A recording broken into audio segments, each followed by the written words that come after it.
What's up, y'all? It's your boy, Niner Faithful. Hope everyone is having a blessed week, and thank you for turning in to the first ever playoff edition of This Day in Niner History.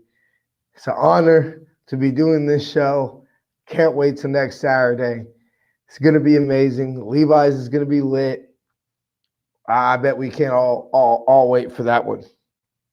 But today, we're going to go back to probably my favorite, definitely at least top five favorite all time Niner game that I watched. And probably, definitely, I would say pretty up there with my favorite all time Niner playoff games, period. January 5th, 2003, a game between the Niners and the New York Football Giants. It was the last game on Wild Card Weekend. And I'm pretty sure you know what game it is, but we're going to go ahead and break it down.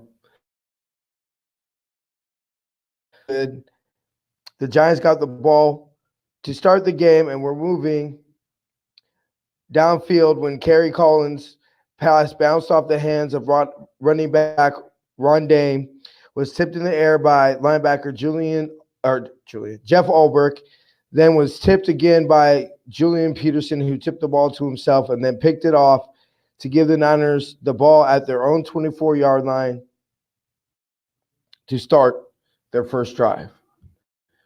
The Niners took advantage of the turnover the next play when T.O. did what he did so many times for the red and gold and took a 10-yard pass by Jeff Garcia, bounced off two defenders, and took it to the house for a 76-yard touchdown and a quick 7-0 lead.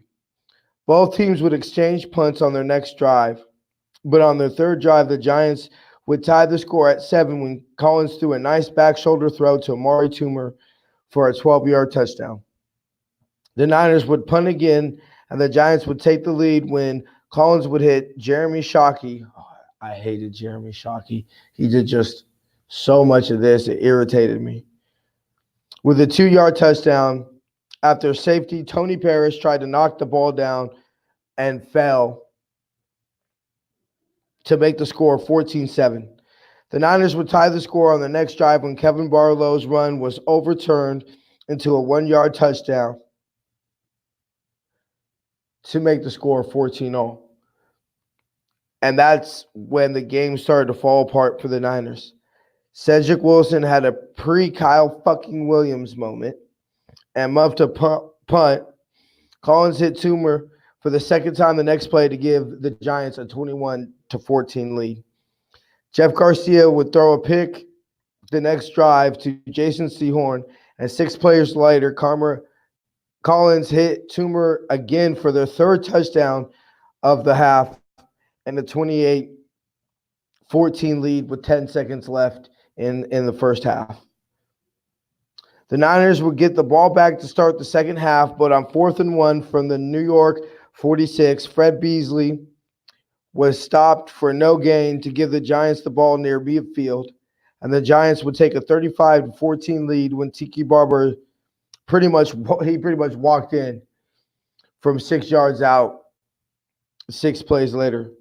The Niners would go 3 and out, and the Giants would add a 21-yard Mott Bryant field goal to make the score 38-14 with 9:53 left in the third quarter. And it looked like the game was over. But as a young, almost 17-year-old me, just knew I had a feeling. I remember I had my Steve Young jersey on and the old school Niner hat that had the oval taken. It was just the S and F. But I just knew it. I was like, you know what? The Niners aren't going to go out like this game. Something to come back. And I remember everybody at halftime was telling me to take off my jersey. It's over. I was like, nah, bro, I ain't going to take off shit. You feel me? And so, but the Niners would find a rhythm on offense, and Jeff Garcia started what would be one of the greatest comebacks in Niners history when he hit T.O. with a 26-yard touchdown pass and would connect again for a 2-point conversion and to make the score 22-38. The D, who actually, you know what, very overlooked part of this was the two passes before that led them to go for a field goal instead of a touchdown were two shots to Jeremy Shockey in the end zone, and it was great coverage by the Niners on both plays. And I think, in a game that was at that point, 35-14, it didn't seem like a big play, but that was a huge play. I mean, 42 to 14 is a lot different. It's a lot harder to come back from that than it would have been the 38. The D would force a 3-and-out, and the Niners would pull in with one score when Jeff Garcia made the greatest fake ever, faked out the whole entire stadium, even more than Cap's fake, and took it 14 yards to the house and found T.O. again 4-2 to make the score 30-8. The D would force another 3-and-out, and the Niners would inch ever so closer with a 25-yard Jeff Chandler field goal to make the score 33-38 with 7:49 left in the game.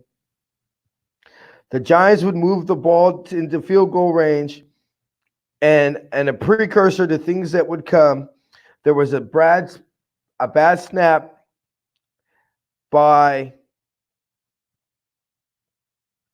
I'm trying to find his name. Ty Jenkinson. That's who it was. Ty Jenkinson, my hero. And Matt Bryant would miss badly and keep the score at 33-38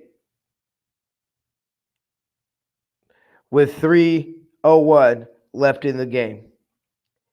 And what happened the rest of the game is the stuff of Niner legend. I mean, I'm pretty sure we all know. With 1 minute left in the game, Jeff Garcia threw a strike to Ty Streets to make the score 39-38 Niners. Now, the Giants would move the ball to the Niners 23 to attempt a game-winning field goal. That same Ty Jenkins snapped the ball to basically the ground. Matt Ryan threw a pat, not that Matt Ryan, threw a wild pass. Cheeky O'Keefer, no, that's the name in Niner history, basically hauls down Tyson, but they don't. For some reason, they don't call it. I have no idea why they didn't call it. There was an ineligible man downfield. The game is over. I don't think that the Giants fans who were, oh my God, that pass interference, it would have offset and the game would have been over anyway. Jeff Garcia finished the game going 27-44 for 331 yards, 3 touchdowns, and 1 pick. He rushed 17 times for 60 yards. His long was that 14-yard touchdown, and he also had a rushing touchdown. TL would finish the game on catching 9 balls on 11 targets for 177 yards and 2 touchdowns with 2 2-point conversions. The Niners literally only balled the ball 13 times by non-quarterbacks. It was a crazy game. But before we get out of here, I'd like to remind everybody again to join our Patreon's reward program, where for as little as $1 a month, you can get special perks like 10% off of Niner Faithful Radio merchandise sold on Niner Faithful Radio shop. Join me for a segment on Niner Faithful Radio and much, much more. Go ahead and visit patreon.com/Niner Faithful Radio. Go to seatgiant.com and use the word and save on all theater, concert, and sporting event tickets purchases, as well as help out this show. That website again is seatgiant.com, and the promo code is Niner Faithful Radio. Shop Niner Faithful Radio shop for officially licensed Niner gear from shop49ers.com, NFLshop.com, Fanatics.com, Target.com, eBay, and much more. Go ahead and visit NinerFaithfulRadio.com/shop or like us on Facebook, Instagram, all the West Ain't Enough t-shirts. We have all the playoff gear available now. Go ahead and go check that out. Also, you can visit NinerFaithfulRadio.com to read all our blogs from Nothing But Niners, Sports Elite, get the show notes to all episodes, listen to our interviews with former Niners Ian Williams and Roger Craig, as well as see our advertising and sponsorship packages as well. The website again is NinerFaithfulRadio.com. To all you NFL football fans out, we are Facebook administrators are on your Facebook feed, dancing, showing the man boobies, then do yourself a favor, go to Facebook, hit the search button, type in NFL Savage Zone, and go ahead and give the page a thumbs up. Also, we're trying to monetize our YouTube channel. So we have our 4,200 watch minute, 1,200 subscriber contest where the winner will not only get a ticket to a Niner game, an invite to Empire Row for the best tailgate in the league, hands down, but you also get a ticket to the Niner Museum. The winner will be announced as soon as we reach 4,200 watch minutes, which we already have. And, of course, we just need those 1,200 subscribers. So make sure you hit that subscribe button and make sure you hit that bell notification so you don't miss a single video we upload. Thanks, everyone, for tuning in to this week's episode of This Date in Niner History. So the only games we have played on January 11th, we lost. So we're going to probably try to figure out something a little different to do for next week's episode of This Date Niner History. But I shall see y'all Tuesday. We'll already know who we're going to play in the playoffs. So let's enjoy the bye week. Kick back. Y'all have fun. Watch some football. I'm going to be watching some hockey, some Sharks hockey. And I shall see y'all on Tuesday. Till then, Faith Love Nappiness. Go Niners.